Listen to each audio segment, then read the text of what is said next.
네, 교양 수업 돌아왔습니다. 도쿄대 문제예요.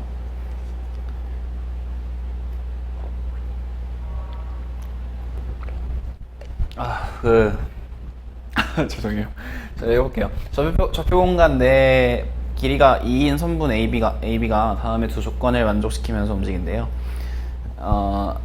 점 A는 평면 G 위에 있고요. 그러니까 그 선분이라고 하는 것은 직선의 부분집합으로서 양끝이 정해져 있는 도형이잖아요. 이제 점 A, 그러니까 한쪽 끝은 평면 G는 0, XY 평면 위에 있고요. 점 C 0,0,1은 선분 AB 위에 있대요. 그러니까 그 선분 AB가 0,0,1을 무조건 지나야 한다는 얘기죠. 이때 선분 AB가 통과하는 영역을 K라고 하고요. K와 부등식 G는 1보다 크거나 같다로 표현되는, 그러니까 G는 1 위에 있는 영역을 이야기하죠. 공통부분의 부피를 구하라고 합니다. 공통부분의 부피를 구하래요.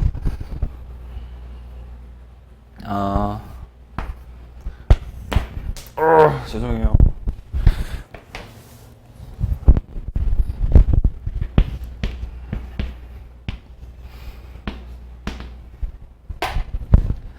XYZ 그 공간 위에서 G는 1,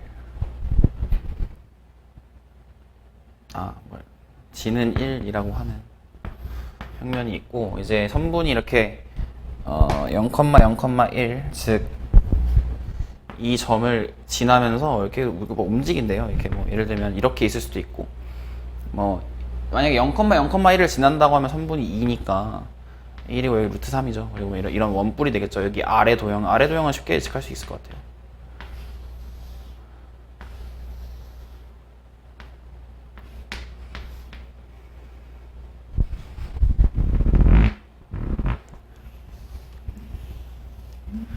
네, 뭐 이렇게. 아우, 그림이 왜 이러죠 요즘? 이런 원뿔, 여기 아래는 원뿔이 될 거예요. 그리고 그 위의 도형이 어떻게 되는지가 문제인데, 사실 이제 원뿔을 그려보면서 이제 발견적으로 알 수 있지만, 이제 한 평면에 대해서 알 수 있으면 그것에 대해서 이제 회전하는 것에 대해 대칭일 거라는 걸 쉽게 예측할 수 있으니까요. 한번 평면에 대해서 생각해 보죠. 이렇게 YG 평면을 생각해 볼까요? 0,0,1이고요. 그리고 이제 여기서도 이제 G는 K라고 하는 것으로 단면으로 잘라서 생각을 하면 좀 쉬워요. 그러니까 모든 G에 대해서 조사하기가 힘드니까. 그러니까 대충 생각해 보면은 뭐 그러니까 이제 길이가 2니까 대충 뭐 이렇게 그려뒀다가 여기서부터 이렇게 돌아다니면서 이렇게 돌아다니면서 이어졌다가 뭐 이렇게도 갔다가 최대로는 여기 끝까지가 되겠죠.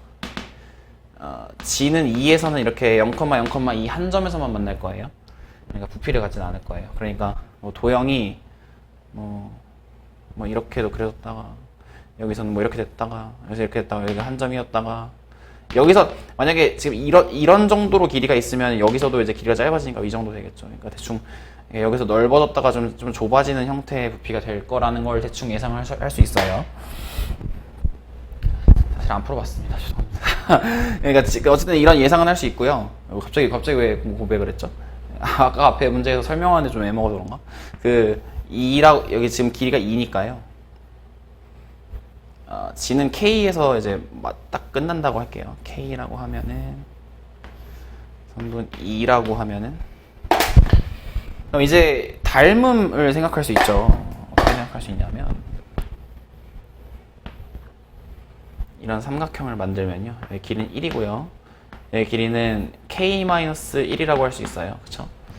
그러면 그리고 이 길이는 전체 길이가 2인데요 이 길이를 x라고 하고 2 빼기 x라고 할까요? 그러면 길이가 이렇게 됩니다.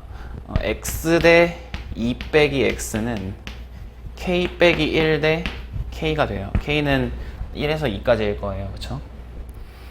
그래서 비례식을 풀면 2-xk -2-x는 x를 구하는 거예요. 는 xk 이렇게 될 거예요.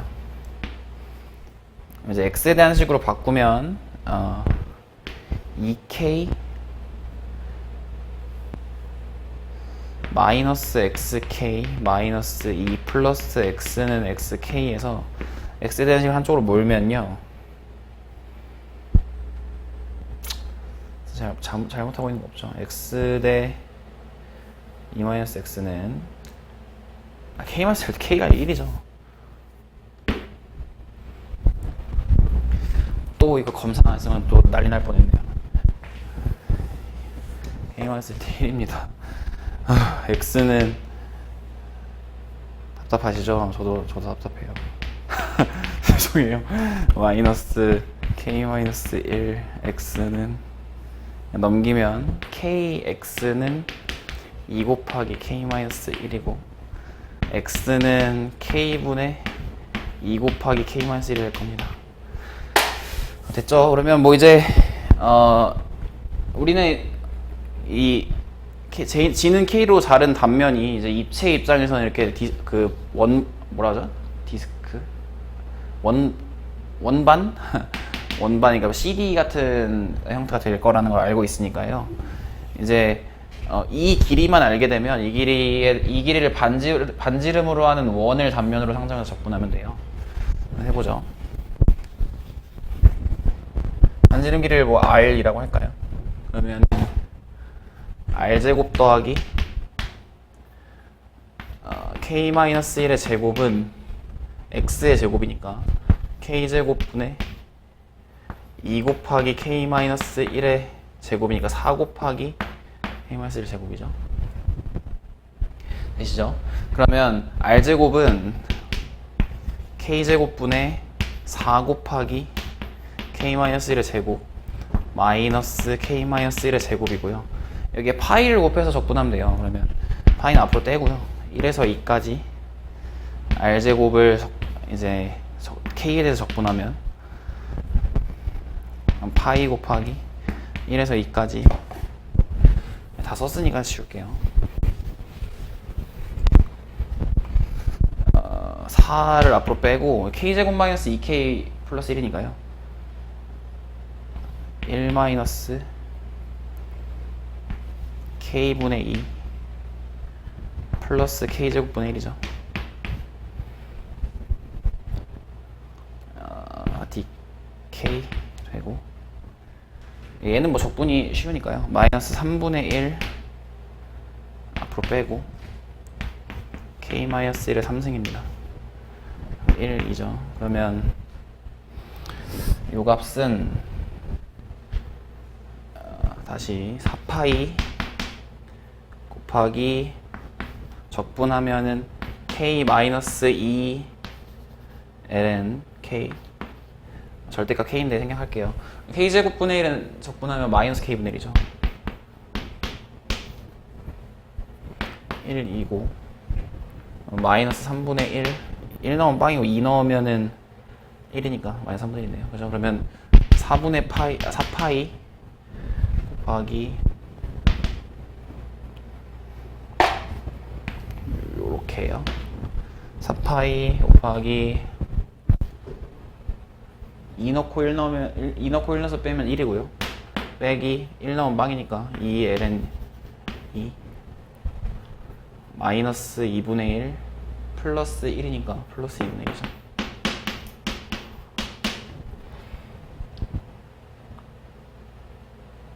되죠? 그러면 얘는 2분의 3이니까 6파이 마이너스 8파이 ln이 플러스 3분의 1 이렇게 되겠습니다. 이제 그러면 그 적분하고 아까 뭐 경우의 수 그리고 경우의 수에서의 곱의 관계에 대해서 좀 생각해 보고자 해서 유사한 문제 두 개를 가져왔는데요. 사실 뭐 유사하다고 제가 다루는 취급 기준 안에서 유사한 거지 뭐 이렇게 뭐 여러분들이 시험을 보는 기준에서 유사하다고 말할 수는 없겠죠.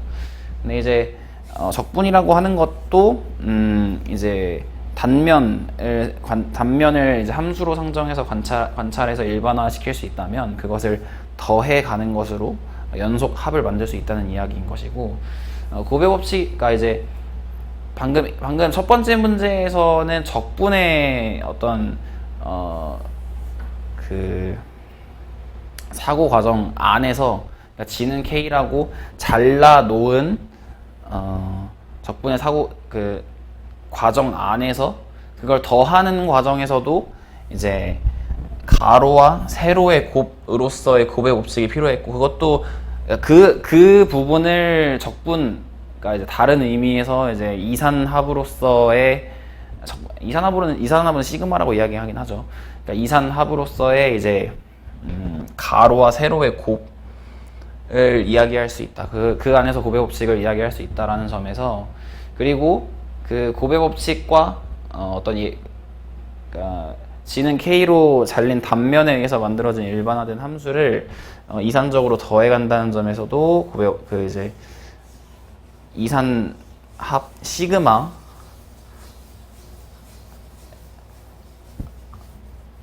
그러네요. 이게 사실 그렇죠. 시그마와 적분의 관계에 대한 유사성이었네요. 그러니까 사실 곱의 법칙이라고 하는 것은 여기 지금 이 격자점을 세어나가는 데에 있어서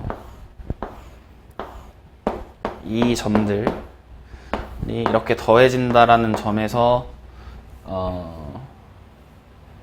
곱의 법칙이라고 이야기할 수 있는 것이고, 곱의 법칙 더하기 합의 법칙, 심지어 여기 합의 법칙도 있었네요. 이 합의 법칙을 구하는 과정에서 서로 다른 케이스에 대해서 두 가지의 곱이 필요했고, 그 두 가지의 곱을, 그러니까 g는 k로 나누어진 평면 안에서의 두 가지 경우의 수에 대한 법칙을 이용하고 나서 그것을 이산합한 거니까, 앞의 문제에서는 그렇습니다. 앞의 문제에서는 이산합에 대한 문제였고, 지금 뒤에 문제에서는 그 연속합에 대한 문제였다. 이런 정도의 차이만 볼 수 있겠네요. 사실은 곱의 법칙이라고 하는 것과 적분 사이의 관계를 좀 다뤄보려고 했는데, 이 또한 다르게 어쨌든 뭐 비슷한 점이라고 하는 것을 발견할 수 있었지만, 여기선 이산합이 필요했다는 점, 이산합을 곱으로 상정했다는 점에서 곱의 법칙이라고 하는 것을 이용했다고 말할 수 있겠지만, 최종적으로는 그 이산합과 연속합의 이산합과 연속합의 공통점에 대해서 다루는 문제가 되었네요. 다루는 시간이 되었네요. 어쨌든 뭐 저에게도 좀 배울 수 있는 시간이 있었던 것 같아요. 문제 유사성을 다룬다는 관점에서. 어쨌든 네, 좋습니다. 오늘 여기까지 하고요. 다음에 또 새로운 문제로 만나죠.